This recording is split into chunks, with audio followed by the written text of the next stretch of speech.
Selamat pagi jemaat Tuhan dan setiap saudara yang menyaksikan tayangan online service ini. Saya percaya bahwa setiap saudara ada dalam pemeliharaan Tuhan pada hari ini. Firman Tuhan di Mazmur 75 ayatnya yang kedua, kami bersyukur kepadamu ya Allah. Kami bersyukur dan orang-orang yang menyerukan namamu menceritakan perbuatan-perbuatanmu yang ajaib. Biar pagi hari ini hati kita meluap dengan sukacita dan mulut kita dipenuhi dengan puji-pujian kepada Allah sebagai ucapan syukur kita kepada Allah yang hidup. Mari kita berdoa.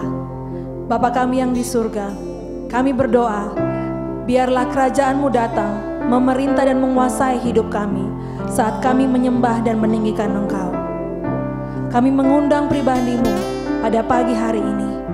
Biar Roh-Mu bekerja di tengah-tengah kami, mengubahkan hati dan pikiran kami seturut dengan kehendak-Mu. Terima kasih Tuhan Yesus. Di dalam nama-Mu kami berdoa. Amin.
Sumber pengharapan kita. Apapun keadaanmu, mari sama-sama katakan, hanya di dalam kuasa-Nya pasti tersedia kemenangan bagi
thought by now that fall, but you have never failed me yet.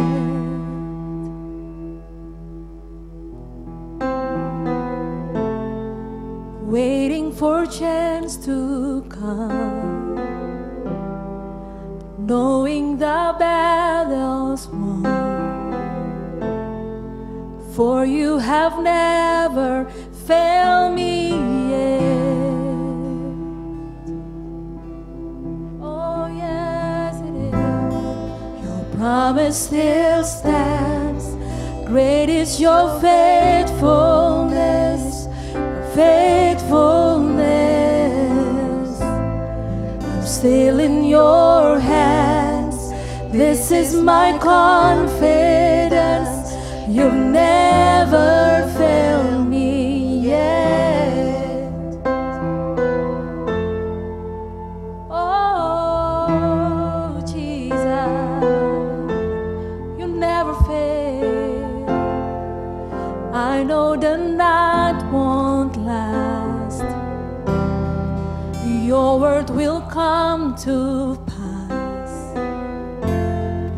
My heart will sing your praise again.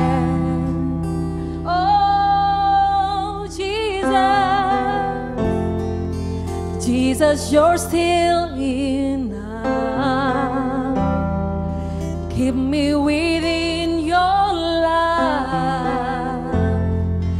My heart will sing your praise again.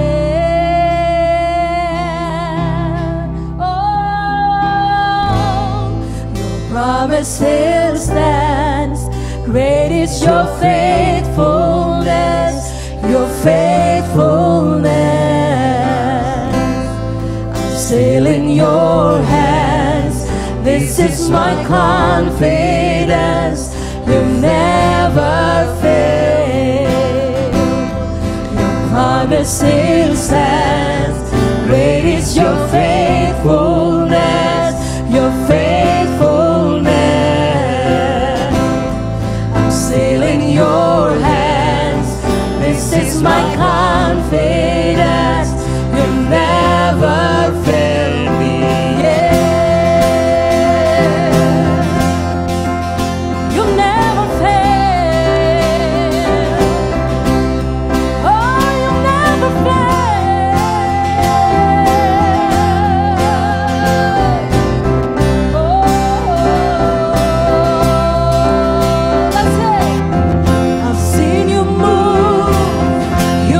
The mountains, and I believe I'll see you do it again. You made a way where there is no way, and I believe I'll see you do it again. I've seen you move.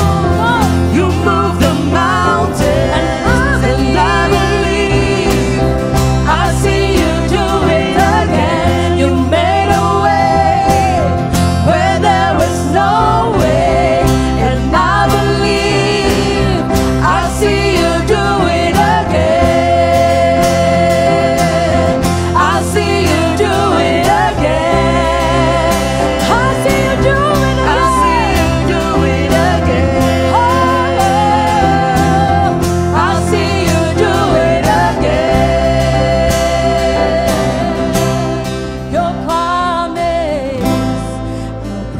still stands. Great is your faithfulness, your faithfulness. I'm still in your hands. This is my confidence. You'll never fail. Your promise still stands. Great is your faithfulness, your faithfulness. I'm still in your hands. I'm still in your hands. This is my confidence. This is my confidence. You'll never fail. Say your promise. Your promise still stands.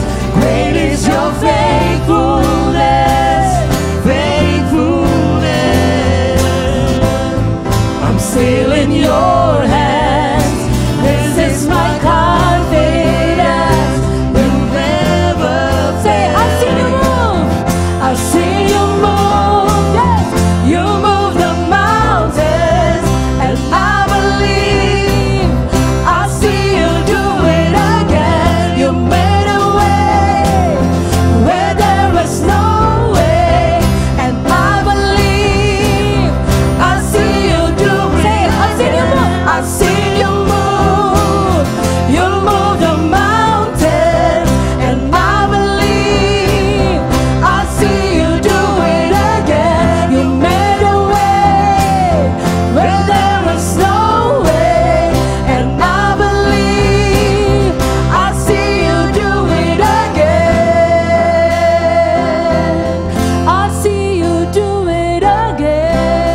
Your promise still stands. Great is your faithfulness, faithfulness. I'm still in your hands. This is my confidence. You'll never fail. Your promise still stands. Great is your faithfulness, faithfulness. I'm still in your hands. This is my confidence. You'll never fail, and I never will forget.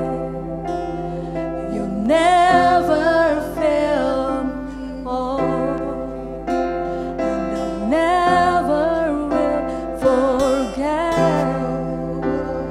You never fail, Jesus.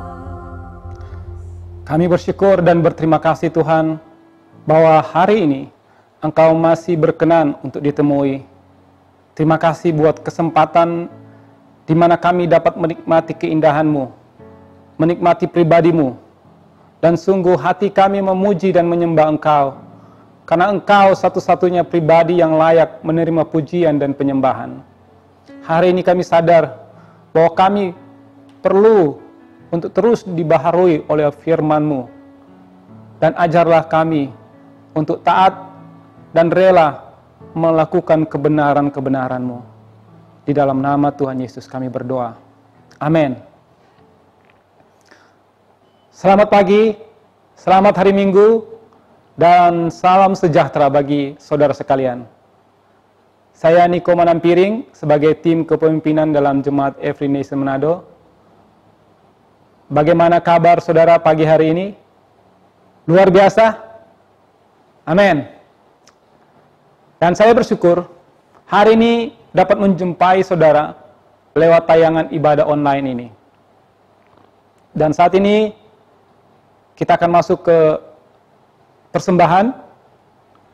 Sebagaimana kita telah menghormati Allah lewat pujian dan penyembahan, maka kita pun dapat memuliakan Allah lewat harta kita, yaitu lewat pemberian persembahan kita. Di 2 Korintus 9 ayat 8 berkata, dan Allah sanggup melimpahkan segala kasih karunia kepada kamu, supaya kamu senantiasa berkecukupan di dalam segala sesuatu, dan malah berkelebihan dalam berbagai kebajikan. Saya percaya, sewaktu kita memberi dengan iman dan dengan sukarela, maka Allah sanggup melimpahkan kasih karunia, sehingga kita berkecukupan, bahkan berkelimpahan dalam segala hal. Mari kita berdoa. Terima kasih Tuhan untuk setiap kasih karunia yang Kau berikan, kekuatan yang Kau berikan bagi kami, sehingga kami boleh memperoleh kekayaan, kami boleh mendapatkan berkat-berkat daripada Engkau. Dan saat ini Tuhan, kami mau memberi apa yang Kau percayakan dalam hidup kami. Kami mau memberi di rumah-Mu. Sebelum kami memberi, berkati, kuduskan persembahan yang akan kami berikan di rumah-Mu. Biar lewat apa yang kami berikan ini Tuhan, boleh memberkati pekerjaan Engkau di kota ini. Terima kasih Tuhan. Ini doa kami, ucapan syukur kami. Kami bawa dalam nama Yesus. Amin. Saudara, informasi lebih rinci mengenai bagaimana saudara bisa memberi dapat saudara saksikan pada slide berikut ini. Selamat memberi.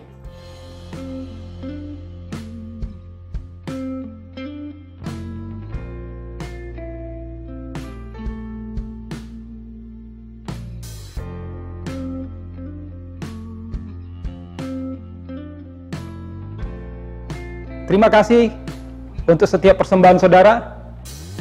Apa yang saudara berikan akan juga menjadi berkat bagi pemberitaan Injil dan pelebaran kerajaan Allah di kota ini. Firman Tuhan kita pada pagi hari ini, saya beri judul berjalan bersama Tuhan. Dan pembacaan ayat firman Tuhan saya ambil di Keluaran 33 ayat 10 sampai 17. Keluaran 33 ayat 10 sampai 17. Demikian bunyinya, setelah seluruh bangsa ini melihat bahwa tiang awan berhenti di pintu kemah, maka mereka bangun dan sujud menyembah masing-masing di pintu kemahnya. Dan Tuhan berbicara kepada Musa dengan berhadapan muka, seperti seorang berbicara kepada temannya. Kemudian kembalilah ia ke perkemahan, tetapi abdinya Yosua bin Nun, seorang yang masih muda, tidaklah meninggalkan kemah itu. Lalu berkatalah Musa kepada Tuhan, memang engkau berfirman kepadaku, suruhlah bangsa ini berangkat, tetapi engkau tidak memberitahukan kepadaku, siapa yang akan kuutus bersama-sama dengan aku. Namun demikian engkau berfirman, aku mengenal namamu, dan juga engkau mendapat kasih karunia di hadapanku. Maka sekarang, jika aku sekiranya mendapatkan kasih karunia di hadapanmu, beritahukanlah kiranya jalanmu kepadaku, sehingga aku mengenal engkau, supaya aku tetap mendapat kasih karunia di hadapanmu. Ingatlah bahwa bangsa ini umatmu. Lalu ia berfirman, aku sendiri hendak membimbing engkau dan memberikan ketentraman kepadamu. Berkatalah Musa kepadanya, jika engkau sendiri tidak membimbing kami, janganlah suruh kami berangkat dari sini. Dari manakah gerangan akan diketahui bahwa aku telah mendapat kasih karunia di hadapanmu, yakni aku dengan umatmu ini? Bukankah karena engkau berjalan bersama-sama dengan kami, sehingga kami, aku dengan umatmu ini, dibedakan dari segala bangsa yang ada di muka bumi ini? Berfirmanlah Tuhan kepada Musa, juga hal yang telah kau katakan ini akan kulakukan, karena engkau telah mendapat kasih karunia di hadapanku, dan aku mengenal engkau. Demikian pembacaan firman Tuhan. Saudara, sejak awal Tuhan telah berjanji untuk menyertai Musa memimpin bangsa Israel. Namun di tengah perjalanan, di Keluaran pasal 32, ternyata bangsa Israel berubah setia terhadap Tuhan. Pada saat Musa meminta 2 loh batu yang berisi 10 perintah Allah di atas gunung Sinai, bangsa Israel justru membuat anak lembu emas dan menyembahnya. Mereka lupa bahwa Tuhan Allah lah yang membawa mereka keluar dari tanah Mesir. Mereka melupakan bagaimana Tuhan memberikan 10 tulah bagi bangsa Mesir. Mereka lupa bagaimana Tuhan membelah Laut Merah sehingga mereka dapat berjalan di dasar lautan yang kering. Sehingga apa yang terjadi? Tuhan pun murka atas mereka. Tuhan pun akhirnya menulahi bangsa Israel karena mereka telah membuat anak lembu emas dan menyembahnya. Sebagai pemimpin bangsa Israel, tentunya Musa sangat malu di hadapan Tuhan. Musa merasa bahwa ia tidak dapat menjadi pemimpin yang baik. Oleh karena itu, walaupun Tuhan berfirman bahwa Musa tetap memimpin bangsa Israel masuk ke dalam tanah Kanaan, tetapi Musa berkata kepada Tuhan, jika engkau sendiri tidak membimbing kami, janganlah suruh kami berangkat dari sini. Ini bukanlah merupakan ancaman dari Musa kepada Tuhan, melainkan ini adalah pernyataan Musa yang mengakui bahwa dirinya serta segenap bangsa Israel tidak berdaya jika Tuhan tidak menyertai perjalanan mereka.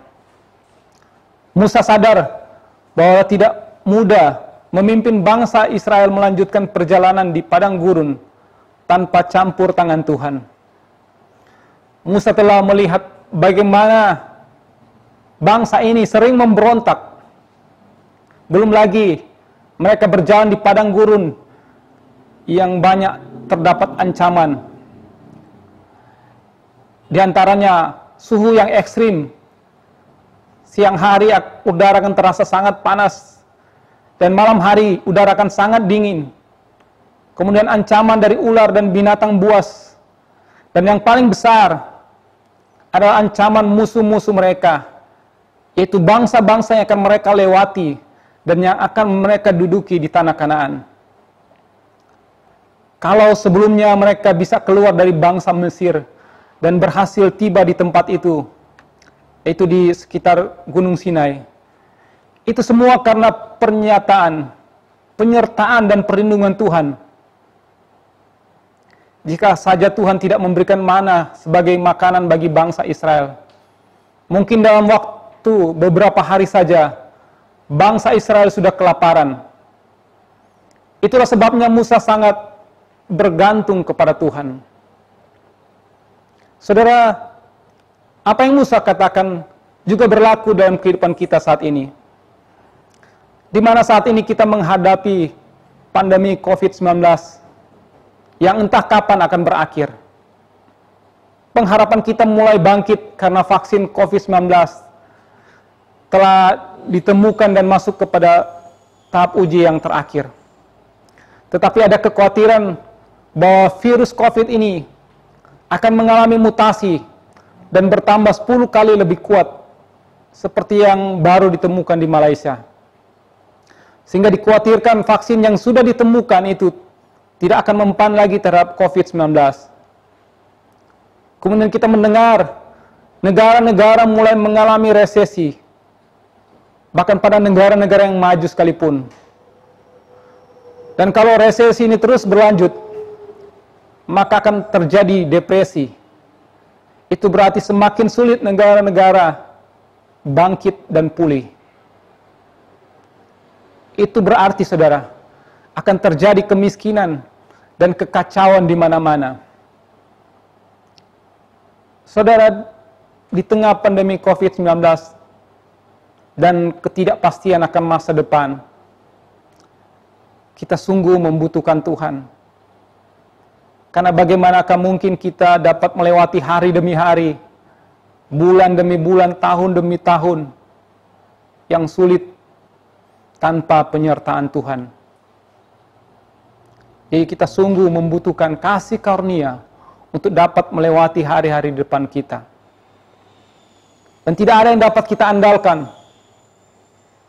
Keuangan kita, kedudukan kita, atau siapapun tidak dapat menolong kita. Hanya Tuhan satu-satunya yang dapat menolong kita melewati masa-masa yang sukar ini. Alkitab berkata, dari manakah pertolongan kita? Bukan dari gunung-gunung, tapi pertolongan kita adalah dari Tuhan yang menjadikan langit dan bumi. Saudara, sebagai orang percaya, kita butuh kehadiran Tuhan dalam perjalanan hidup kita ini. Satu-satunya perbedaan antara orang percaya dengan orang-orang yang tidak percaya dalam kehidupannya adalah hadirat Tuhan, presence of God, yang berjalan bersama-sama dengan kita, dimanapun kita ada, sekalipun bahkan di lembah kekelaman. Itulah sebabnya di ayat 16, Musa mengatakan bahwa perbedaan bangsa Israel yang Musa pimpin dengan bangsa-bangsa lain adalah karena Tuhan berjalan bersama-sama dengan bangsa Israel. Dan di ayat 17 Tuhan berfirman kepada Musa, juga hal yang telah kau katakan ini akan kulakukan, karena engkau telah mendapat kasih karunia di hadapanku, dan aku mengenal engkau. Saudara, Tuhan berkenan menjawab permohonan doa syafaat Musa. Sehingga Tuhan mau berjalan lagi bersama bangsa Israel. Tuhan mengubah keputusannya yang sebelumnya tidak ingin berjalan bersama bangsa Israel lagi. Tapi bukan karena penyesalan yang dilakukan bangsa Israel karena mereka telah berbuat dosa. Tapi karena Tuhan melihat Musa. Musa mendapat kasih karunia, mendapat perkenanan dari Tuhan. Dan karena Tuhan mengenal Musa. Saudara, Musa terus mendapat kasih karunia. Karena Tuhan mengenal dia. Musa adalah orang yang bergaul akrab dengan Tuhan. Selama 40 hari Musa berhadapan dengan Tuhan di Gunung Sinai. Selama 40 hari Musa tenggelam dalam hadirat Tuhan. Musa bersekutu dengan intim dengan Tuhan. Dan saat dia turun dari Gunung Sinai, wajahnya bersinar penuh kemuliaan. Di ayat 11 juga dikatakan, bagaimana Tuhan berbicara kepada Musa dengan berhadapan muka, seperti seorang berbicara kepada temannya. Ini menggambarkan hubungan yang akrab, hubungan yang intim antara Musa dengan Tuhan. Sehingga Musa terus bertumbuh dalam pengenalan yang benar akan Tuhan. Musa makin mengerti isi hatinya Tuhan. Kemudian hal lain yang membuat Tuhan berkenan kepada Musa. Karena Musa seorang yang tidak egois. Dia sangat peduli dengan keselamatan Israel. Buktinya, setelah bangsa Israel menyembah patung lembu emas, 3 kali Musa berdiri di hadapan Tuhan untuk membela bangsa Israel. Yang pertama di pasal 32 ayat 10, di mana Allah bermaksud membinasakan bangsa Israel dan hanya mau menyisakan Musa dan keturunannya. Tetapi dengan kesungguhan hati, Musa bersyafaat membela bangsa Israel di hadapan Tuhan. Musa mengingatkan janji Tuhan bagi Abraham, Ishak dan Yakub, sehingga akhirnya Tuhan menyesal atas apa yang dia rancangkan bagi Israel. Yang kedua, di pasal 32 ayat 32, Musa meminta pengampunan Tuhan bagi dosa bangsa Israel. Musa katakan, tetapi sekarang kiranya engkau mengampuni dosa mereka itu. Dan jika tidak, hapuskanlah kiranya namaku dari dalam kitab yang telah kau tulis.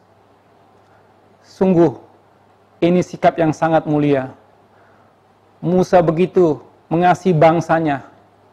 Karena itu dia rela namanya dihapus dari kitab kehidupan, asalkan Tuhan mengampuni bangsa Israel.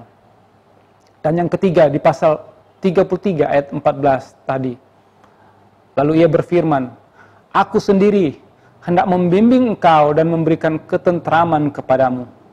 Tapi di ayat 15 Musa berkata, jika engkau sendiri tidak membimbing kami, janganlah suruh kami berangkat dari sini. Saudara, Tuhan berjanji akan membimbing dan memberikan ketentraman bagi Musa dan bukan bagi bangsa Israel. Tetapi Musa kembali membela bangsa Israel. Musa katakan, jika engkau tidak membimbing kami, janganlah suruh kami berangkat dari sini.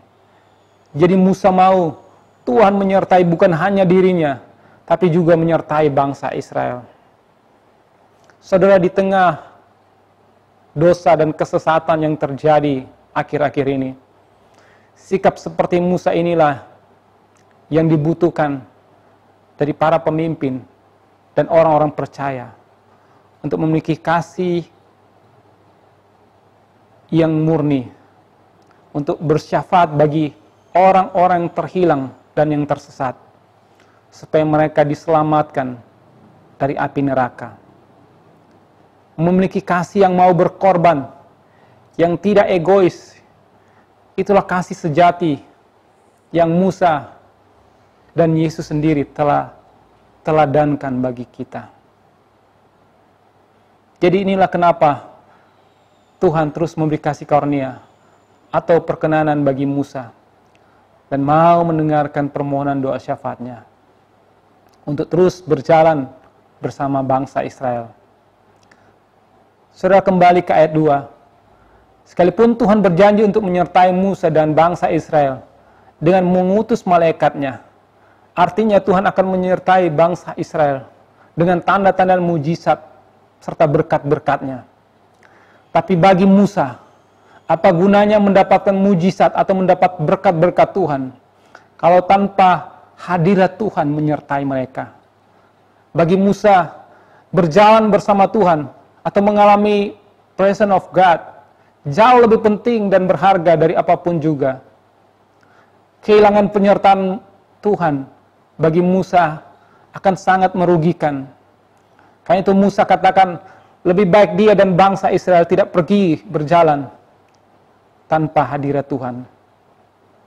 Saudara, Yesus pun pernah merasakan rasa sakit akibat kehilangan hadirat Tuhan. Baginya kehilangan hadirat Bapanya jauh lebih menyakitkan dari rasa sakit jasmani yang dia rasakan akibat cambukan, akibat penghinaan, mahkota duri, bahkan kematian jasmani. Di atas kayu salib, Yesus terpisah dari hadirat Tuhan karena dia telah meminum cawan yang berisi dosa seluruh dunia. Sehingga Allah yang Maha Kudus tidak bisa tinggal bersama Yesus yang berdosa.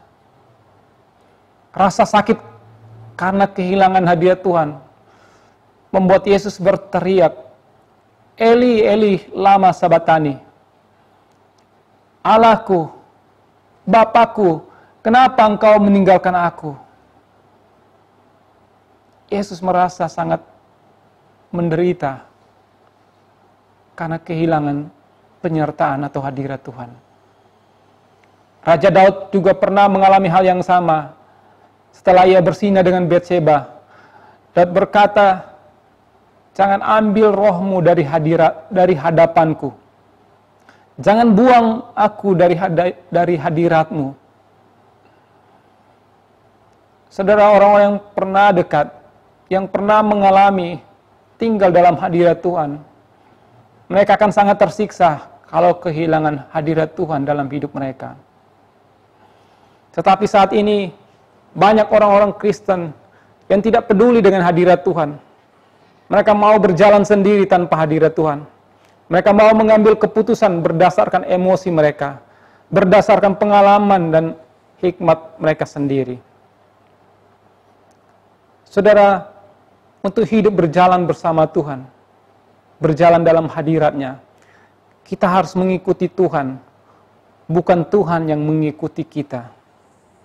Artinya kita harus tunduk, mentaati aturan-aturan Tuhan, mengikuti rencana dan tujuan darinya, bukan mengikuti kemauan dan kebenaran kita. Kita harus tunduk kepada kebenaran-kebenaran firman Tuhan. Tuhan hanya mau berjalan dengan orang yang tunduk dan taat kepada kebenarannya. Kita lihat sebenarnya Tuhan tidak mau lagi berjalan dengan bangsa Israel. Karena bangsa Israel tegar tengkuk. Mereka hanya mau mengikuti keinginannya sendiri. Hanya karena Tuhan mendengar doa syafaatnya Musa. Sehingga Tuhan mau berjalan lagi bersama dengan bangsa Israel. Saudara, di akhir zaman ini, kita harus berjaga-jaga. Iblis sedang melepaskan banyak roh penyesatan di dalam gereja Tuhan, untuk menyesatkan sebanyak mungkin orang-orang Kristen. Dan banyak orang Kristen yang tidak berjaga-jaga, sehingga mereka tersesat. Mereka berpikir bahwa mereka masih berjalan bersama Tuhan, karena mereka masih melakukan hal-hal yang kelihatan rohani. Di Roma 10 ayat 2 katakan, sebab aku dapat memberi kesaksian tentang mereka, bahwa mereka sungguh-sungguh giat untuk Allah, tetapi tanpa pengertian yang benar. Sebab oleh karena mereka tidak mengenal kebenaran Allah, dan oleh karena mereka berusaha untuk mendirikan kebenaran mereka sendiri, maka mereka tidak takluk kepada kebenaran Allah. Banyak orang Kristen yang sungguh-sungguh giat untuk Tuhan, tapi dengan pengertian yang salah. Mereka percaya kepada kebohongan iblis yang telah memutarbalikkan kebenaran. Dan banyak mereka yang menerima kebohongan itu sebagai kebenaran, kemudian mendirikannya sebagai kebenaran mereka sendiri. Mereka mungkin rajin beribadah, tapi mereka masih suka menghakimi. Mereka menyimpan kesalahan orang, tidak menghormati otoritas mereka, hidup dalam iri hati, bersungut-sungut, tidak mau merendahkan diri dan bertobat.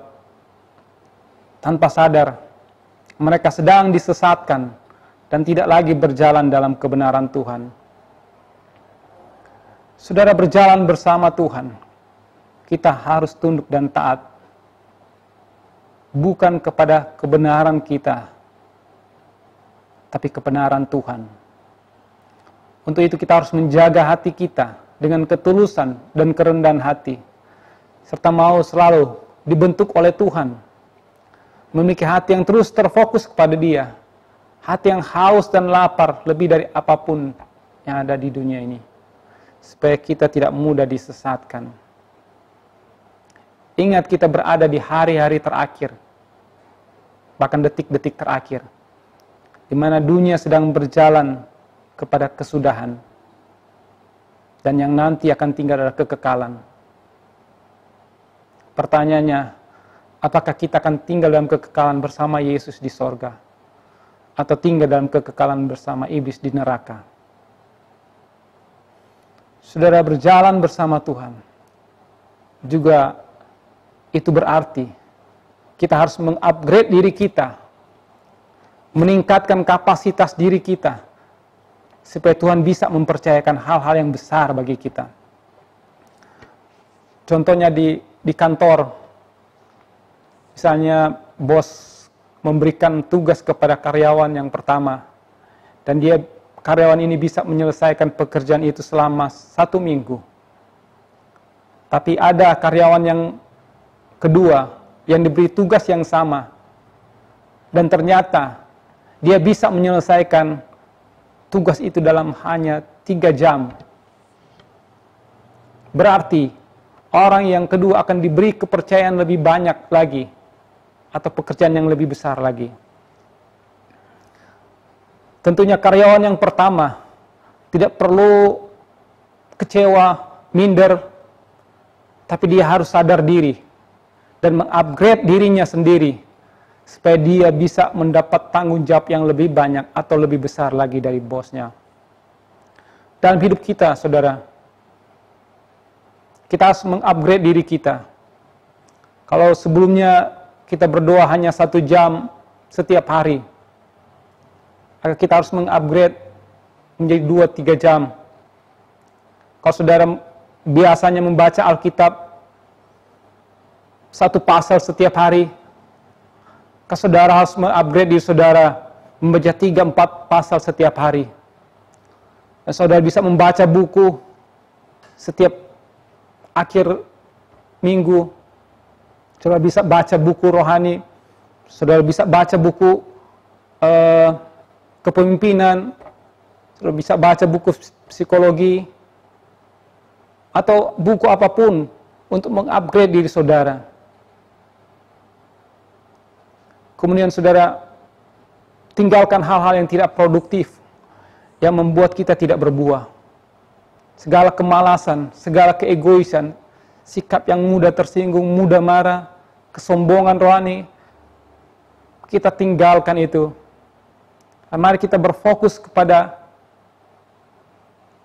pribadi Yesus. Kita berfokus kepada panggilan ilahi yang Tuhan percayakan dalam hidup kita. Ingat, waktu kedatangan Tuhan semakin dekat. Dan saya percaya, Tuhan sedang mencurahkan hujan akhir. Tuhan sedang melawat bangsa Indonesia. Saya melihat video-video di YouTube, semakin banyak orang Muslim yang terbuka mata hatinya. Sehingga makin banyak murtadin yang bertobat dan menerima Yesus Kristus sebagai Tuhan. Jangan sampai kita hanya menjadi penonton dari kegerakan Tuhan ini. Tapi kita harus terlibat dalam kegerakan ini. Karena itu upgrade diri kita. Supaya Tuhan mempercayakan kepada kita pekerjaan-pekerjaan yang lebih besar. Dan menuntun kita kepada orang-orang yang haus dan lapar akan Dia. Serta dengan urapan, dengan penyertaan Tuhan, kita bisa membebaskan mereka yang terbelenggu. Kita bisa menyembuhkan mereka yang sakit. Sehingga makin banyak orang yang diselamatkan. Sehingga Tuhan pun akan berkata bahwa Ia menyertai kita hari ini sampai kedatangannya yang kedua. Karena kita telah mendapat kasih karunia di hadapan Tuhan. Dan Tuhan sendiri telah mengenal kita. Amin. Terima kasih Tuhan untuk kebenaran firman-Mu yang telah Kau singkapkan, yang Kau telah nyatakan bagi kami saat ini. Hamba berdoa Tuhan, biar Kau memberkati setiap jemaat, setiap penonton yang mendengarkan khotbah pada saat ini. Urapi tanah hati mereka, sehingga firman kebenaran ini akan jatuh di tanah hati mereka yang subur. Dan firman ini akan tertanam, berakar, berbuah dalam kehidupan mereka. Menjadi pelaku-pelaku firman yang hidup. Kami berdoa dalam nama Yesus. Anugerah Engkau menyertai setiap jemaat, setiap penonton yang menyaksikan khotbah ini. Agar mereka diberikan kekuatan, kemampuan untuk sungguh-sungguh menghidupi setiap kebenaran firman ini. Terima kasih Tuhan. Kau terus berbicara bagi setiap jemaat, bagi setiap penonton ini. Di dalam nama Yesus kami berdoa. Amin. Saudara, sebagai respon dari firman Tuhan, mari kita bersama-sama menyembah Tuhan. Dan izinkan Roh Kudus melayani dan membangun kita saat kita menyembah Dia.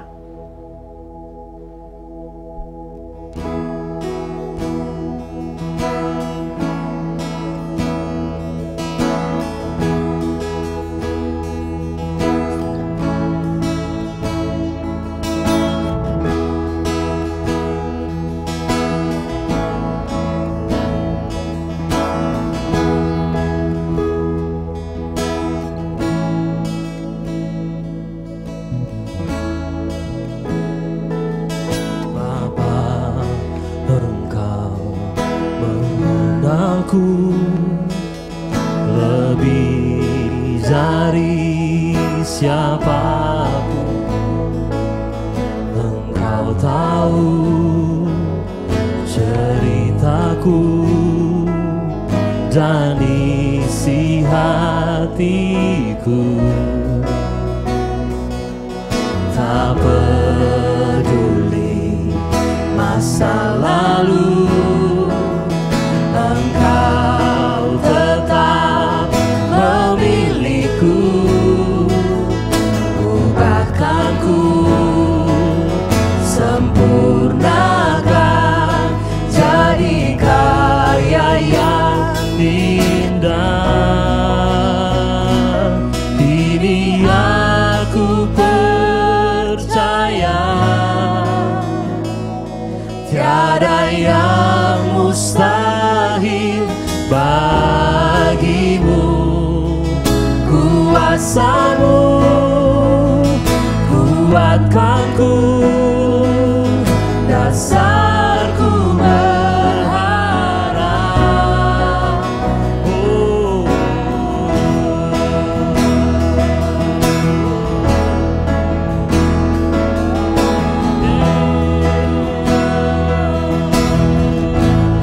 Katakan sama-sama, Bapa. Bapa, Engkau mengenalku lebih dari siapapun. Engkau tahu ceritaku dan isi hatiku.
kuatkanku, dasarku berharap, dan ku berserah. kini aku berserah pada rancanganmu bagiku. Ku ikuti panggilanmu, ku kan setia sampai akhir hidup. Ku ikuti panggilanmu, ku kan setia sampai Sekali akhir lagi, ku ikuti panggilanmu. Ku ikuti panggilanmu, ku kan setia sampai akhir hidupku.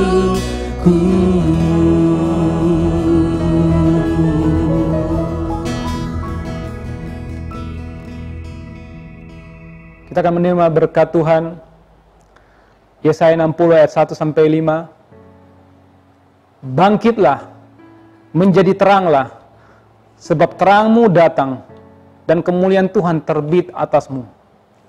Sebab sesungguhnya kegelapan menutupi bumi dan kekelaman menutupi bangsa-bangsa, tetapi terang Tuhan terbit atasmu dan kemuliaannya menjadi nyata atasmu. Bangsa-bangsa berduyun datang kepada terangmu, dan raja-raja kepada cahaya yang terbit bagimu. Angkatlah mukamu, dan lihatlah sekeliling.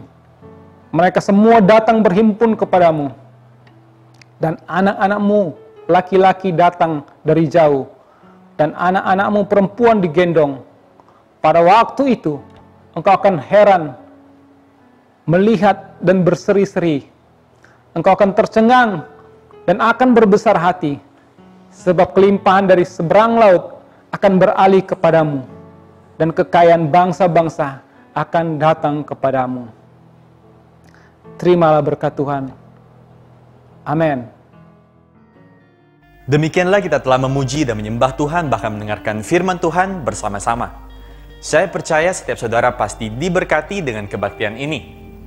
Ketika kita mengikuti Tuhan, hadiratnya senantiasa bersama-sama dengan kita dan melayakan kita dengan kasih karunia-Nya. Kami mengajak setiap anak-anak berusia 2-7 tahun untuk bergabung dalam pertemuan Kids Church lewat Zoom Meeting yang akan diadakan setelah kebaktian ini. Dan untuk anak-anak usia 8-12 tahun akan diadakan pada pukul 4 sore. Untuk informasi lebih lanjut, saudara dapat menghubungi nomor yang tertera di layar kaca Anda. Pada kesempatan ini, kami juga mengajak setiap jemaat untuk menopang dalam doa atas rencana kebaktian offline dari Gereja Every Nation Manado, agar pengurusan izin dapat berjalan dengan baik. Untuk informasi lebih lanjut, saudara dapat mengikuti update dari kami lewat akun sosial media Facebook dan juga Instagram yang tertera di bawah ini. Dan bagi setiap saudara yang butuh untuk didoakan, jangan ragu untuk menghubungi kami lewat nomor yang tertera di layar kaca Anda. Kami sangat bersuka cita untuk bisa berdiri bersama-sama Anda untuk berdoa. Terima kasih Anda telah bersama-sama kami dalam online service hari ini. See you again next week, and let us keep honor God and make disciples.